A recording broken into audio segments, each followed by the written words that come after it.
Olá, Dolas! Que bom estar de volta aqui no canal. Eu tava com muita saudade de vocês e eu espero de todo o coração, você comenta aqui, tá? Que vocês estavam com saudade de mim. Mas eu sei, não precisa nem argumentar. Espero que vocês sejam muito animados para mais um devocional. Então fecha seus olhos, vamos orar.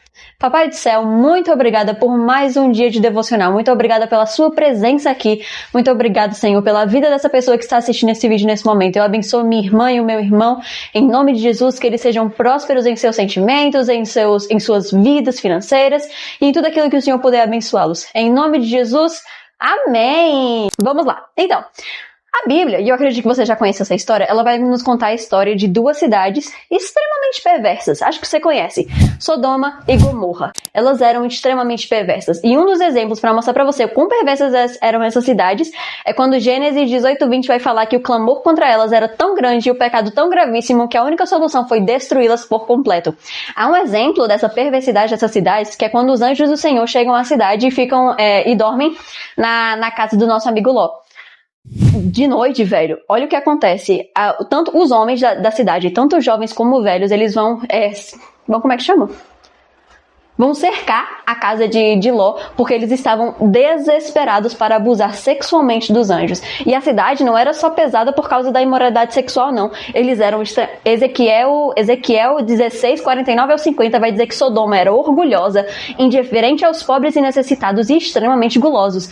Não pensa que o Senhor não tá vendo a sua gula não, tá? Você não precisa comer até estourar sua barriga não. Isso não faz bem pra saúde e não faz bem pro seu espírito.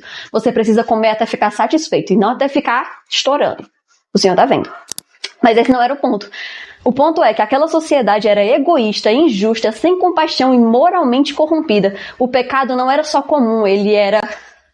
Tô cansando rápido, velho. Aquela sociedade era egoísta, injusta e moralmente corrompida. O pecado, ele não era só comum, como ele era celebrado e você precisava praticar porque fazia parte de fato da cultura daquela cidade. E em momento nenhum pense que o Senhor ele não era extremamente misericordioso com o povo daquela cidade. Em um dos encontros de Abraão com o Senhor, ele vai clamar por essa cidade e vai dizer assim: Senhor, se forem encontrados 100 justos, só 100 justos nessa cidade, o Senhor os pouparia da morte? E o Senhor fala: vou poupá-los da morte. Isso vai de 100 para 50, para 40, para 20, para 10 justos. E não foram encontrados nem 10 justos naquela cidade, só foi encontrado Ló. Mas a nossa conversa hoje não vai ser sobre o nosso amigo Ló e nem sobre a mulher dele, a estátua de sal, que eu acredito que você também conhece essa história, por mais que ela seja muito importante.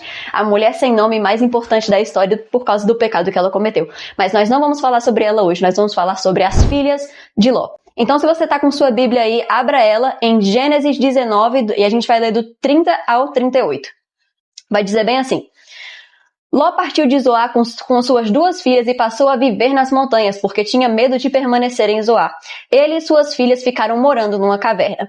Um dia, a filha mais velha disse à mais jovem: Nosso pai já está velho e não há homens nas redondezas para que nos possuam, segundo o costume de toda a terra. Vamos dar vinho ao nosso pai e então nos deitaremos com ele para preservar a linhagem do nosso pai. Naquela noite deram vinho ao pai e a filha mais velha entrou e se deitou com ele. Pesado. E ele não percebeu quando ela se deitou com ele, nem quando se levantou. No dia seguinte, a filha mais velha disse à mais nova: Ontem à noite deitei-me com meu pai. Vamos dar-lhe vinho também essa noite. Pesado. E você se deitará com ele, para que preservemos a linhagem do nosso pai. Então, outra vez deram vinho ao pai naquela noite, e a mais nova foi e se deitou com ele. Ele não percebeu quando ela se deitou com ele, nem quando se levantou. Assim, as duas filhas de Ló engravidaram do seu próprio pai. Pesado. A mais velha teve um filho e deu-lhe o nome de Moabe. Este é o pai dos moabitas hoje. Isso é um ponto muito importante, eu quero que você tenha isso na memória. A mais nova também teve um filho e deu-lhe o nome de Ben-Amim. Este é o pai dos amonitas de hoje. Tá bom, esse aqui é o Gênesis 19, do 30 ao 38. E pra mim, essa é uma das histórias mais perturbadoras e mais complexas de toda a história da Bíblia. De todas as histórias da Bíblia, pra mim, essa é uma das mais perturbadoras e chocantes, porque ela me faz pensar e repensar o quão desesperadas estavam as filhas de Ló. Elas cresceram numa cidade, num ambiente completamente corrompido pelo pecado. E suas decisões, elas representavam exatamente essa realidade, a realidade daquele local em que elas cresceram. E isso nos ensina algumas coisas. Que quando a gente se acostuma com o erro, começa a achar aquilo normal, no começo pode parecer um pouco estranho, pode parecer errado, mas com o tempo aquilo deixa de incomodar. E a Bíblia chama isso de uma consciência cauterizada. E você pode ler sobre isso em 1 Timóteo 2, 4, versículo 2. Então, 1 Timóteo 4,2 é o seu dever de casa. Isaías 5,20 também vai dizer: ai dos que chamam o mal de bem e o bem de mal. Se você anda com um grupo de pessoas que fala mal dos outros, fica fazendo fofoca dos outros, isso sempre vai incomodar no início. Confia em mim, fofoca sempre incomoda no início. Mas quanto mais tempo você passa com esse pessoal, quanto mais tempo você se acostuma com aquilo passa a fazer parte da sua rotina. E você não só entra na roda dos escarnecedores, como você se torna um fofoqueiro caluniador. E isso não é o que o Senhor chamou você para fazer nessa terra. Você não foi chamado para entrar na roda dos escarnecedores, se não for para mudar a vida deles. A única pessoa que você tem que estar falando da vida é de Jesus. A vida de ninguém tem que te importar. A vida de ninguém tem que te importar. Você tem que amá-los e você tem que pregar o evangelho, mas a única vida que você tem que estar falando pro seu coleguinha é de Jesus. Então, se você percebe que não é de Jesus que você está falando, então é melhor não falar nada, tá?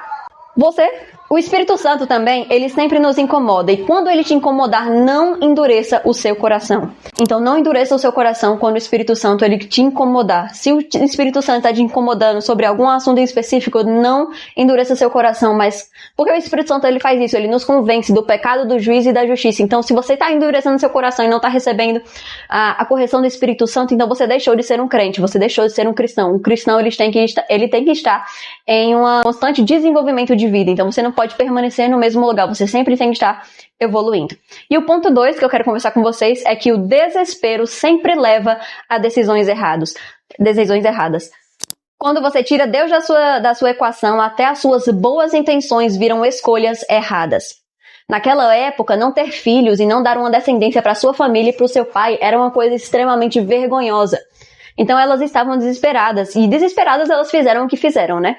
Mas Deus sempre tem uma resposta. Ele não precisa que você intervenha no que ele já disse que faria. Assim como ele proveu uma descendência para Abraão por meio de Sara, que era estéril, gerando Isaac, ele poderia prover e ajudar as meninas, as filhas de Ló, de diversas maneiras, mas desesperadas, elas decidiram agir na base do seu próprio desespero. E não faça isso. Mas lembre, mesmo em todo esse caos da história das filhas de Ló, surge Ruth, a Moabita, descendente da filha mais velha de Ló, que entra na linhagem do rei Davi, não só do rei Davi, como do próprio Jesus. O que eu quero que você entenda é que Deus ele não fica preso ao seu passado, mas ele tem um belo costume, de transformar histórias quebradas em propósito. Então, eu espero que essa mensagem tenha abençoado o seu coração e que você pratique ela na sua daily life. Em nome de Jesus, eu abençoo cada um de vocês e tenha um dia maravilhoso.